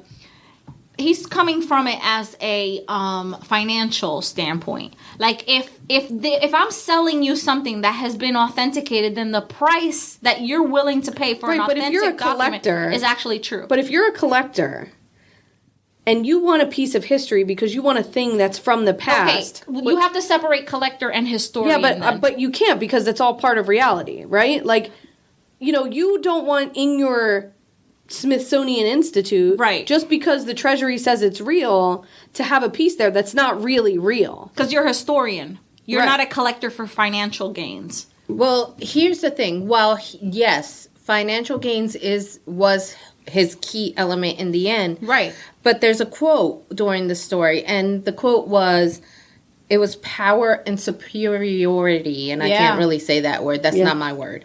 But that was a specific quote that he said. Right. He got power and superior. Right. But I'm just saying it doesn't change reality. Just because a human authenticates something doesn't make it so. It doesn't. Like, if I want a piece of history, I don't care as a collector, as a historian. I'm not talking about that.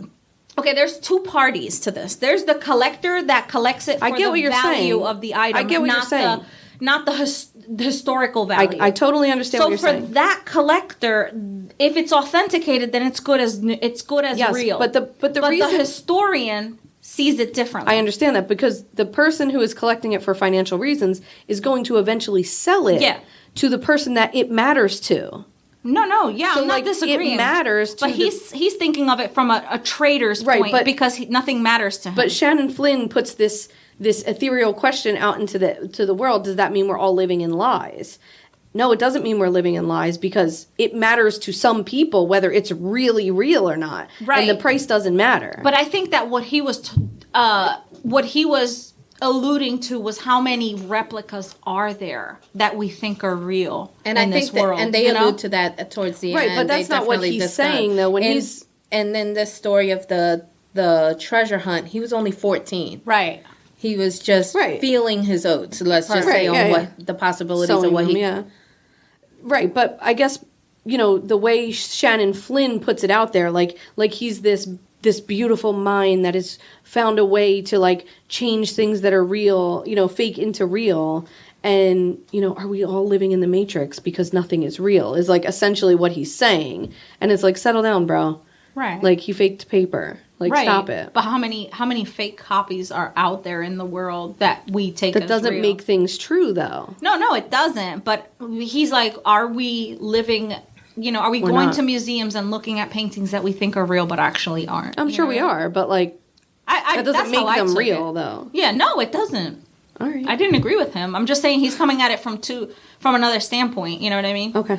From a value. He doesn't he's a sociopath, so he doesn't care whether it has historical value. I'm not talking about Mark Hoffman. I'm talking about Shannon Flynn. Oh, I don't remember that part. Go on. You fucking baiting my ass. I'm just gonna let y'all keep talking. Go ahead. I was talking about the little treasure hunt and his 14-year-old self feeling superior about that damn coin. Right. Now, I can respect that, though. Right. That's a game. But, I mean, not for nothing, but, if the treasury is saying, you're pretty fucking awesome, in an underlying sense. Sure. No, he's saying your fake is real. Yeah, I get it. Sure. Yeah. It's a coin that you can spend. Yeah. Right. It makes it real. It's more than what you can spend because that nickel is now worth $300 or whatever. And it absolutely makes it real because what he did was he replicated something that a machine can print. Mm-hmm. Right. So it's real now at this point. You know what I mean? The coin. That's not what he did, though. The coin, though, but he took a real coin. The documents are different because that's a historical thing, so it would have happened back then. Right. The coins are different because he replicated something that. No. He's taking a coin that was real and he was altering it, to make it more valuable. Right, making it more to give it a flaw or something. Right, that, exactly. Yeah. So then, in that case, then he did make something real. That's different. Case. That's different. That feels different to me than. But again, it's attached to money. Than Jesus's fucking robe or something. Okay, so we come to an agreement. Okay, perfect. I'm really glad we hashed that out. We are. I was very upset by that. I wasn't too sure what y'all were hashing out. I just kind of let y'all talk. I'm okay, the wife didn't know anything. That's in my notes. She didn't know anything. He actually believed that the marriage was going to continue. She said she was fooled about the marriage. She didn't know anything. At this point is when she's also starting to realize, fuck, he set me up. Yeah. He set me up. And then he also came out and told her, well, that's not real. That's not real. I made that. Right. And then she's like, what? And he's like, no, I'm just messing with you. Right, when she gets upset. Right. He's like, because no, know what? He wanted to share somebody. that with her. He wanted to brag to somebody how talented he was. He could have done that. She couldn't handle it. No. But he could have done that with Shannon Flynn. Shannon Flynn would have been all over that. He did. I kind of think he did. Yeah, he did. I think Shannon knows everything. Yeah. That's why he's jizzing all over himself. He says he didn't want to believe, though. He's full of shit. He said in the back of his mind he kind of felt full of shit. They were because it was too coincidental. He wanted to believe hard. He was in on that. That was his boo. Yeah. Okay. So she goes on to say nobody really knew the kind of man he really was. Right. He also said that he never allowed her into that one room. Yeah. And she never even attempted to go. She was, according to her, she said, one less room I gotta clean. Yeah. Fuck it. First of all, that's a mousy ass woman. First of all, if your partner got a locked room, bitch, you open that fucking door. Damn right. Because she's lucky there weren't bodies in that fucking room. That's what I'm saying. There's definitely a girl chained to the wall. There's you don't something. get listen, you can have your own space. You can have your own room. Absolutely. We can all have our own rooms. But it cannot be fucking locked. You can't be keeping prisoners in this motherfucker. Also, cell phones. Don't fucking lock your phone. But don't even get me started. But I don't remember what I was going to say. Forget it.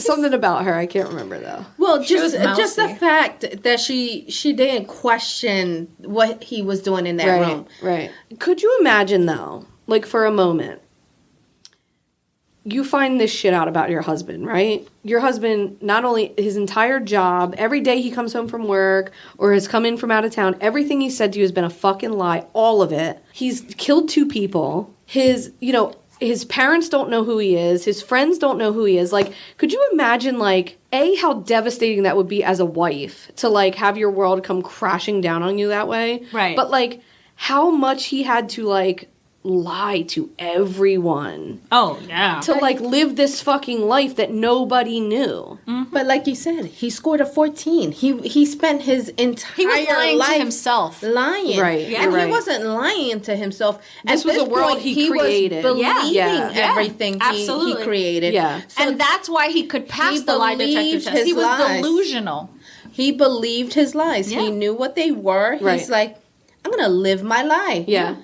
This is real. Instead of living your truth, he lived his lie. Okay, because he believed that they were real. Yeah. That he was making them real somehow because they were being authenticated on a nuclear level. Yeah, he created that world in his head that this is real. If they say it's real, so it's real. Yeah. Mm-hmm. And that's wild. Yeah. That's wild. So he, like, essentially creates this machine to test his skin reactions or, like, the sweat coming out of them, or I don't know exactly what the fuck he did. Whatever biological reactions an official lie detector machine tests for. Guy. He had been practicing with a homemade machine. This guy was a genius. He's very smart. Say whatever you say about him. Yeah. He was a fucking genius. For real. That was some smart, crazy shit. Well, hell yeah. That's just a touch of it, because when you listen to him talk about how he makes these documents and forge these documents to make them look aged and have that aging work. Science experiment. It is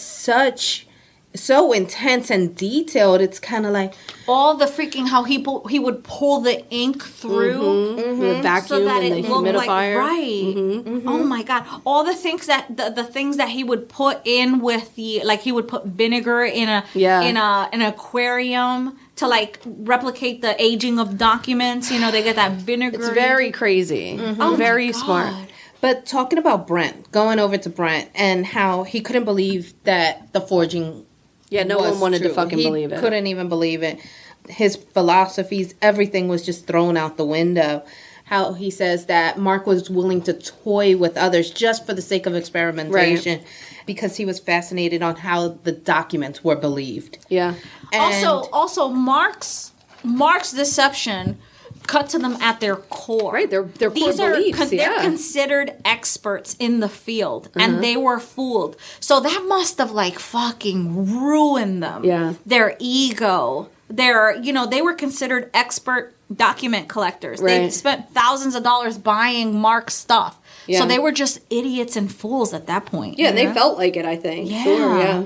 Brent also says that Mark was actually an atheist. Right. And he says that Mark must have been elated by the Mormons' reactions to his letters. Oh, yeah. The smile of validation, just seeing how they continuously kept getting authenticated. Right, because the salamander letters were like a fuck you to the church. It was a fuck you. Yeah. You know, my theory on that whole thing is, like, you know, he goes to this mission thing. Right. And he realizes that the church is bullshit, in his opinion. Not mine. Right. He realizes that the church is bullshit. Also maybe yours. But. Maybe. But, you know, and hiding things and hiding documents and doing all this shit. And he's like, I got something for your ass. Right. I got something for that ass. Right. Give me 20 years. I don't even think it took him 20 years. Maybe 10. I think he was like 27 when he went to jail. Like, he was really young. Right, yeah, he was young. Yeah, and he came for them. And he came for them hard. And I think it was because he made a mockery out I think it was them. because he was hurt, that he grew up and believed all these things and then realized it was, or believed that it was I think fake. it had a lot to do with his father, you know. Yeah. And his pussy bow mother. But he's, there's a moment where they say God doesn't interfere with this and didn't interfere to correct that. I hated that so much. And it just continued to question the validity of what he can do. And he used, and I wrote it said spice it up, where the white salamander just spiced up all of this. He was going to use a three-toed or something, a three-toed. A toad, yeah, something, but he used the salamander to spice it up. Yes. I really dislike the way that the church took that stance of, if the law knew everything and condemned every crime, then it would take away free will. And God gives you free will. Right. So we were not actually fooled by him, because God let us be fooled. Because if God didn't let us be fooled, then Mark would not have free will. So really, we're not the dumb ones here. God let that happen so that a lesson could be learned, and Mark would still have free will. And Mark chose to make the wrong decision. Right. And I really, really hated that, everything about that. That fucking grind my gear. Yeah. I didn't like that at all. No. I'm actually a little mad about that now. I'm getting worked up. So let's go back to the forgeries. Right. And they said that, okay, you got one document that's authenticated. Right. You get another document. Right. That matches this document, so this one must be real. And so one forgery authenticated the next forgery. Okay, so basically that was the build up. So that was the 116 pages. He wasn't there yet, but he was working on it. Yet. And the McLennan, he just didn't have time to finish it. Okay, now I understand. That was the reason why he had his wife find the original letter, so that there was a way to authenticate the right, because it's already in his handwriting. The salamander letters. And then also the McLennan letters soon to come. Well, one was from Joseph Smith and one was from his wife. So they were different handwritings. But that's the idea, right? When the salamander letter was proven, then the idea was he was going to do these 116 pages. Right. That's the thing that the Mormon Church is missing, these 116 pages. Right. And he was anticipating on doing the 116 pages, and those were the two things that would have been in the same handwriting that he would have been able to authenticate, like you're saying, one for the other, and he'd have been golden. And that's where he was saying he would have been asking for $10 to $20 million for those letters, because that would have been the nuts and bolts. At what point do you say, as a church, as a skeptic, do you say, how is it that this loser, this run-of-the-mill guy keeps finding the lady said that was interviewing him, like, no one was suspicious, that they were like, I wish I could find a letter from Betsy Ross. And he's like, I happen to have a letter from Betsy Ross right here in my pocket. And no one was like, wow, that's really coincidental, dude. Yeah. No. Yeah. No. Yeah. 80s are wild, man. I mean, yeah. Yeah, that was a deep sigh. So here's how he did it. He had this special paint. It's called galantinic. Okay, that's what you say. Ink. He wrote the letter, and then he would use a vacuum and a screen, and he would pull the ink through so that it would suck down seep through, like it's been sitting there for hundreds of years. Right. And then he would use this 5-gallon aquarium and then 100 volt of something with salt water and a bunch of other things that I can't pronounce. Sciencey things. Right. That created this ozone, and he would let it sit for the appropriate time, which aged the document to the appropriate age. Crazy. Crazy. And the oxidation, that was the problem, that this oxidation caused that cracking. The ink to crack. And hence the reason why he got caught. Well, partially the reason why he got caught. Right, and he wouldn't have been caught if so many of his documents didn't have that same pattern. Right. Because if it would have been more sporadic, I think they wouldn't have had something conclusive to say, okay, these across the board. Across the board. Right. But all of his ink across the board had that same pattern. Right, because he's using the same process so fast. Right. Mm-hmm. If this is a 300-year-old document and this is a 70-year-old document, it shouldn't crack the same way. Right, exactly. Mm-hmm. Yeah. Right. Look at us. We're all scientists. I mean, we've cracked the case. I'm an expert. Sure. Proud of his techniques. That's what I wrote. Yeah, he was. Yes. And I'm not, not to whatever, but like, Credit where credit's due, friend. But he was also humble because he said that those experts had to make him seem better at his forgery than he actually felt he was, because then that would be admitting that they were mediocre at their jobs. And I was here for it. I was like, yeah. But I think who wants to they were mediocre at their jobs, Who wants to admit? Because Throckmorton was like, I was shocked at how little testing they did to say that these were authentic. Right. Because he proved in 2 months that they were fake. But nuclear tests. Right. They put it through nuclear machines. Right. Yeah. Yeah. You hear nuclear, you're like, oh shit. This is it. This is the highest level of science that there is. It's probably like the simplest shit. But because it has blow nuclear, oxygen at it. I think literally they blow oxygen at it. It's probably a guy like sitting in a nuclear thing, just like looking at it and be like, yep, looks good. So silly. I did like Throckmorton was like, if I get a document and they say it's true, then I try to prove it false. If they say it's false, I try to prove it true. Yeah, I love that. That's a great theory, dude. So people were wondering, where's the money? Where's all the money that he made? That Toyota MR2 was expensive. Right. They say that in July, as of July 1985, his salary was in the 6 figures. Where's the money? And the quote was, easy come, easy go. No, that's right. That's how my mom... He had a video camera in the early 80s. Yeah. Mm-hmm. He was a yuppie. Yeah. Yeah. I mean, his house wasn't that nice, though. I mean, I think it was his parents' house. Yeah. Because when she describes his room, she called it his childhood bedroom. Oh, yeah. So, I kind of had a feeling they lived in his parents' house. And, maybe they didn't live there anymore. So he just just mostly bought supplies for forging more New York. He was living the life. He was doing the things and hanging out.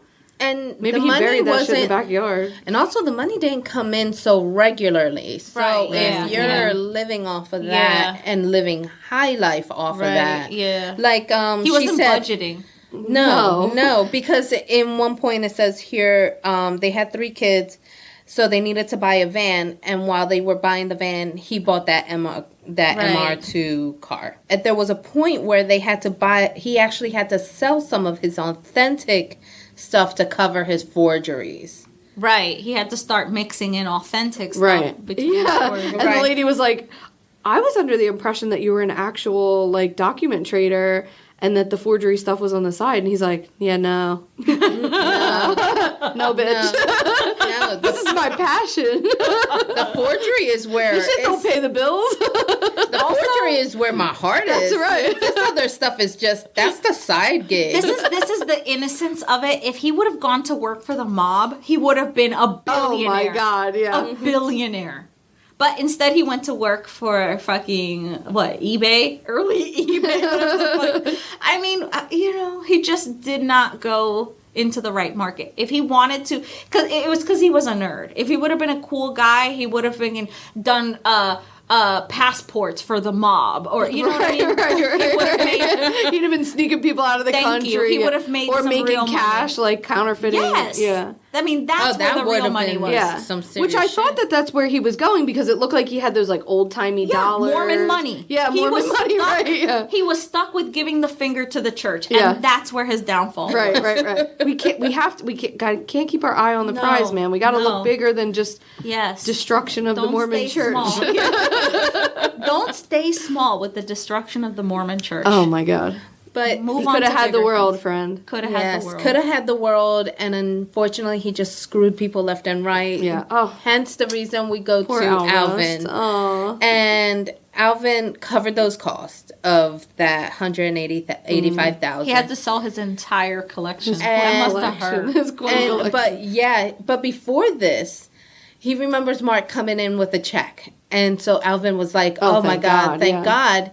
And the check was no good. Yeah. Oh, I know. What a dick. Yeah, the check was no good. And he ended up, like you said, having to sell everything so that he could make it, Poor just guy. survive. You know what, though? What a dick move Mark made. Because he could have, a few more steps and he could have made that check real. He would have laundered it through other sources. Right.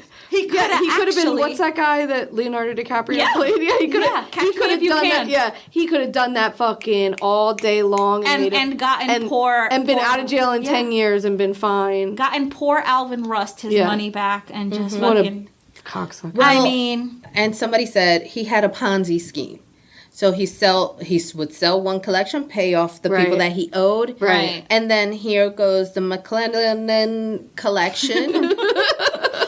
Spaghetti. Literally all said it a different way.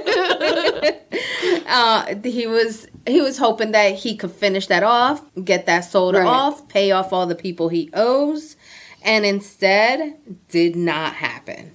No, it definitely did happen. not. Well, so then he was like, I got the best idea. It was in the works. It was in the works, but his Ponzi scheme fell apart before that. Right. But that wasn't definitely the worst. But he had those people fucking sold. If he didn't set those bombs off, he had people believe they thought the oath thing was real. Right. Mm-hmm. And that shit was in the works to be sold. Like if he wouldn't have jumped the gun with the bombs, he'd have been fine. No, where he made the mistake because he had to kill that other guy, Steve Christensen. Because he was on to him. Yeah, right. He was on to him. Mm-hmm. If he wouldn't have jumped the gun and said, "Hey, I have these McLennan paper," I think he named it such a confusing name so that nobody could say the name. Yeah, and then we wouldn't be able to. It was all part of his scheme. It was all part of his vicious plot against us. This podcast later on. He's in jail laughing that we can't say it. So anyway, I think that if he hadn't jumped the gun and gotten greedy to scheme off of the Mormons again, right, he would have definitely schemed the U.S. government or whoever the hell was buying those. Right. They were gonna post it at the base of the Statue of Liberty. Statue of Liberty. His biggest accomplishment. Statue of Liberty. Yeah, she's holding up an umbrella. Statue of Liberty. Yeah, that in and of itself was a huge deal. Right. You know what I mean? And he fucked it up by trying to catch some quick fucking. Mm-hmm. Let me stick another fucking knife in the Mormon church over one more time, and let me make it really creative. Well, let me make it scare magic. The shit out of them. Well, they say that those diaries weren't finished, and Christensen was like, "I need to see them now. Right. I know you have them. Right. Give them to me now." Right. And he was supposed to see him that morning. Right. Yeah. And he pushed it to 2:00. And he was like, he's like, they're not. Yeah. They weren't finished. Why say anything? Why wouldn't you just say anything until it's done? Right. Because he wanted to put his little dick out there a little bit. Like, guess what I got? Fishing. Like, yo, guess what I got? Yeah, I guess, but just the tip. Yes, just the tip. Always just the tip. He wanted to soak it. But I think what was happening is he was running short on cash, and it started to get the pressure starting to come on. Right. And he needed to make a quick buck. Because who knows how long that oath thing is going to take to sell. Yeah. Mm-hmm. Yeah. And I think that was part of the problem. And he reached. Yeah. He got greedy. Yeah. Mm-hmm. Greed was the problem in this whole thing. Greed. Mm-hmm. Greed. Speaking of greed, he used that to justify taking a life. The fact that he was going to be ruined. He was very cavalier about life. Oh, yeah. Other people's lives. Yes. Yeah. I have a quote here. It says, worthlessness of life. That's what I couldn't remember earlier. And I'm like, what? Yeah, because it's not his life. It's not his life. Because he needed to save and protect his family. Nadia, you had mentioned this earlier. I hate you so much. He was protecting his family, thus it justified his need to take lives. I don't even know if he even gave a shit about his family.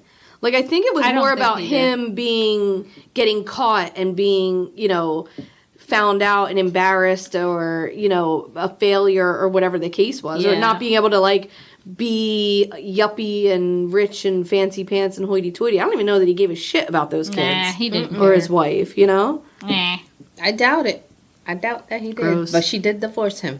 Good for her. Turn to the next thing that starts, and it is the voicemails of the morning of where they're playing the voicemails and the messages. Well, back then, was it voicemails? That reminds me? Yeah, voicemail. Both. It was the messages of people calling Christian in the morning, just saying, "Hey, just checking in on you. I heard what was happening," and just they play quite a few of them for that morning. I know. It reminded me of 9/11. Well, when you go to the 9/11 museum, 9/11 memorial, you go into a room and there's voicemails just playing in that room. It is. That made me sad. I cried from the moment I entered to the moment I walked out. Ugh. Yeah, I was a mess. I was a mess. You avoid that. That should be another challenge. Let's take. I would that would really be a tough thing for me. Yeah, for real. You know what would be my deal breaker? A roller coaster. I can't. You'd have to fucking I've been on a roller coaster with you. Girl. And it was so fun. Ross was really mad at me about that. We go from bombing to roller coasters. Yeah, they equate. Definitely. It's all the same. That's all the same. Death, doom, and destruction. And roller coaster. They do say that he practiced his bombs. Yeah. So it wasn't like he just like, let's see. He also declares that the Sheetz bombing wasn't exactly supposed to go off. Yeah, I didn't understand. But he said it was only 50-50 chance. He was like, if it did, great. He said it didn't matter who. Wife, husband, child, or dog. Oh, that, he was so callous about life. I know. He just did not give a shit. I know. He just wanted the diversion. Right. He wanted to draw, he wanted attention to make away it, from it look like this is something else. But what was really stupid about that, if you were thinking logically, you wouldn't have bombed somebody within the community. You should have bombed a rando. Put it on a bus or put it in a 7-Eleven or something. Right. But I think his thing was to stick it to the fucking Mormon church. Yeah, but that's why you got because caught. that would have made the connection. Right. Oh, it's the church that's plotting this. You know what I'm saying? Okay, yeah. Which it was the entire time. They thought that it was the church that did that in retaliation. That, So his downfall was his hatred of the fucking Mormon church. Yeah. That's what brought him down. I see it that way as well. Yeah, I think you're right. But he was a little fucked up still. Callous motherfucker. Because in the next sentence that I wrote, he said he doesn't consider himself a violent person. Yet he killed 2 people and didn't care who was gonna die in the Sheetz home. Right. And they call the bombing in his car, they called it a suicide attempt. Yeah, I think that's I bullshit. did not feel like it was a suicide attempt. If he really wanted to die in that bomb, I think he could have made that happen. He hit a pothole. What I was thinking was, and I think we saw it in another bombing case. I can't remember where it might even have been the Unabomb? I don't remember. It was another case where somebody was multiple bombing, and he hurt leaned himself over in the car and bombed himself by accident, and then had to be like, I was attacked by this bomb, and that kind of was reminiscent to me in that. Yeah, because and that's what bells and whistles went off in my head. Because it was in his car for one, right? And it was like, okay, that's what reminded me of that. I was, as soon as that happened, I was like, oh, he was delivering this to somebody, didn't handle it right, hit a pothole or something, and blew himself up. That's why his hand was blown up. Right, but it was far enough away from him. It was in the passenger seat or whatever, because he was delivering it to someone. That's right. So he was probably like, and it like that side of him got. I can't remember the other case that happened in, but that was how that guy got caught too, and I can't think of what it was. But I know it was like in the tip of my brain. But go ahead. They cut to Shannon fidgeting in his chair, and they ask him if he was his heart on. They ask. But they cut to him and then go back to the interview, and they ask Mark, if he had any remorse or anything like that. And he says, the victims aren't suffering. Right.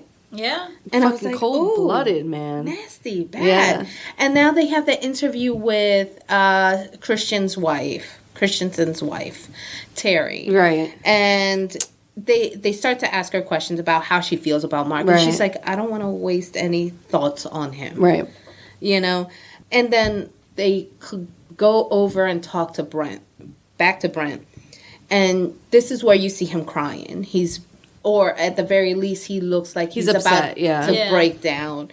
And he says he feels responsible. You can see that he suffered depression through those years. Yeah. He felt fully guilty and responsible for the death of both of them. Like, you could see that he carries some weight from that. Definite weight from that. Sorry. Well, he feels guilty because he introduced him to Stevenson. And that's why I said, Wait, is that his name? Stevenson? Christensen.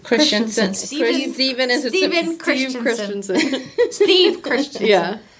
And they ask Mark, do you think you deserve? He says, I deserve what I got. Yeah. Right. I did it. Do you deserve to get out? And he says, yeah, at some point. Mm-hmm. What the fuck, bro? Yeah. Doris also says that she wished she knew so that she can warn others. Yeah. His chances of parole are not good because he is not remorseful. No. Remorseful? No, Remorseful. In the least. Like, not in the least. He's expected to serve his entire life in prison. Yeah. Prisoners said Mark was plotting to kill the board of parole. Right. Oh my He was God. plotting I was like, to where kill does the evil end? The George guy. The George Throckmorton guy. Yes, that one. You're like, dude, just hang out in jail. Just settle down. I mean... And I don't know, did he try to kill himself or do something? So...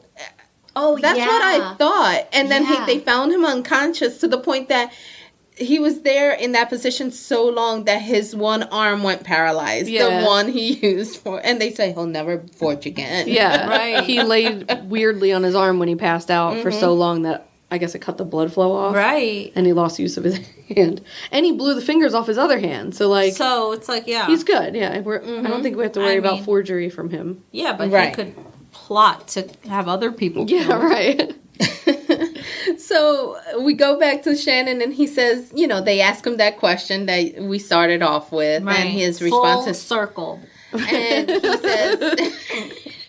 he says he doesn't want to answer the question. Don't make me answer that. Don't make me answer it, please. I mean... I can't answer it. I can't. But then I'll actually answer it in the most passionate, raspy voice you ever heard. Yes. He's the best. He's the greatest ever. He was the best forger. It's fabulous. He soaked in me every weekend. People don't want to know. And that was the last thing he said. They don't want to know about our love. How deep it was. It was so deep. And that's the end. It kind of, because, they did ask Kaufman to interview. He refused. Yeah. They show his pictures. But they show his pictures throughout the years of him being in jail. Older and older and older. And getting older. Because I was like, when they were like, oh, he passed out and he lost his hand and blah, blah, and I was like, oh, he died. Like, I thought he died. Mm-hmm. But then they, like, show pictures, and it's like 98, 97, 2006. I'm like, oh, shit, he's just hanging out, living, getting old in jail. He'll live to be 110. Jesus, crispy. Outlive all of us. Truly. Yeah. I liked it. I really enjoyed it. I liked it. My favorite was episode 2. Yeah, episode 2 was pretty killer. Oh my God. I was cracking so up. Hilarious. Like, the whole thing. Oh my God, it was so funny. It was 80s-tastic. I was like, the pew, whole pew, thing. pew. He was like, we had a full Uzi, and it was like, like, really? It was goofy. He kind of reminded me of, like, Winston Churchill a little bit. Like, it was like if Winston Churchill had 80s clothes, 80s casual clothes, also a butterfly knife, and an Uzi. But when they would got out of a fucking Toyota MR2. But when they would like all in slow motion, right? When they would flash back to his like interviews of him in the 80s talking, and he didn't have that raspy voice, he was like. He has a punchable face, for sure. Definitely like he's so face. Annoying. Yeah. Like, he was probably the most annoying person to hang out with. Yeah. Mark was probably so mean to him. Like, 100%. He was mean as hell to him. And fucking Shannon loved it. Yeah, I was going to say the same thing. He was mean to him and he fucking loved it. Yeah, he did. All right, later, y'all. End scene. Thanks for dining with us. See you next week.